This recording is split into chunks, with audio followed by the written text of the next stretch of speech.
Ready? Start.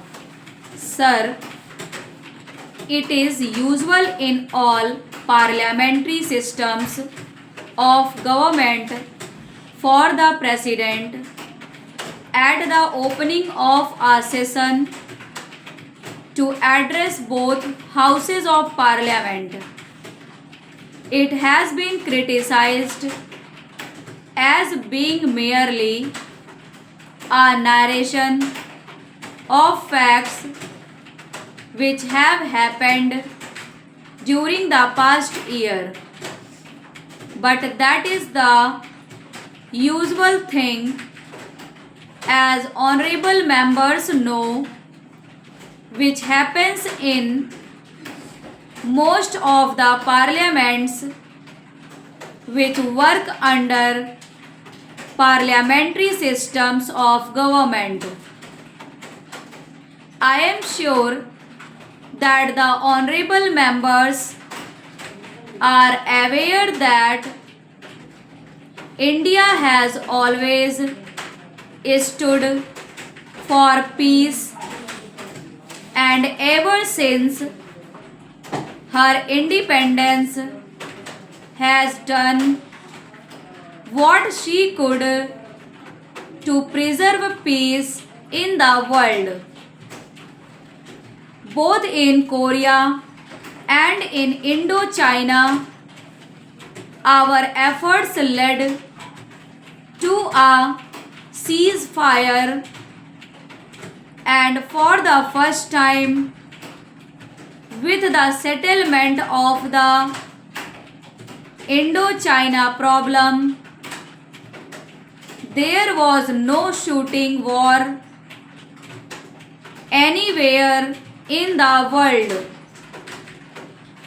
But now again, there are war clouds, especially in the Far East, as has been emphasized by the Prime Minister time and again. Patience and tolerance are necessary to solve the tangle in Formosa. Our government have recognized the Chinese People's Republic as the government of China and have recognized the Chinese claim to the Cairo Declaration. If the Cairo Declaration is to have any value, then it is fairly certain that Formosa is part of China.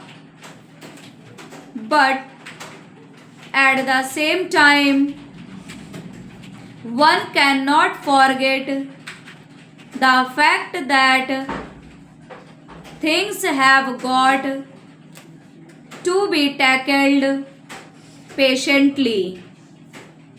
If this problem of Formosa is to be solved in a peaceful manner, that will take time, and it is towards that end. I am sure that our Prime Minister is working so that there will be no clash in the Far East with regard to the question of Formosa. This has been prominently mentioned in the address of the President. We hope that patience will be exercised by both the sides to solve this question, and there will be no incident which might lead to serious consequences.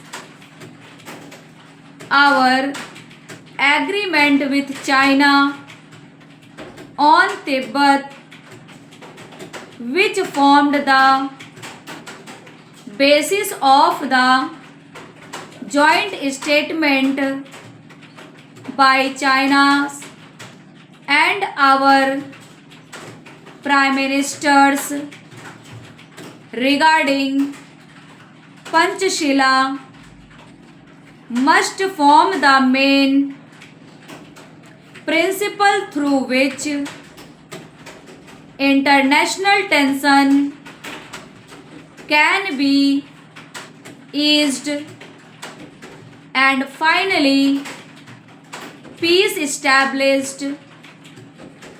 I am glad, sir, that recently the King of Laws has accepted the idea of the 5 principles put forward in this declaration. It is usual in the present time of atomic age to talk about the dangers of the use of atom for warlike purposes. Stop.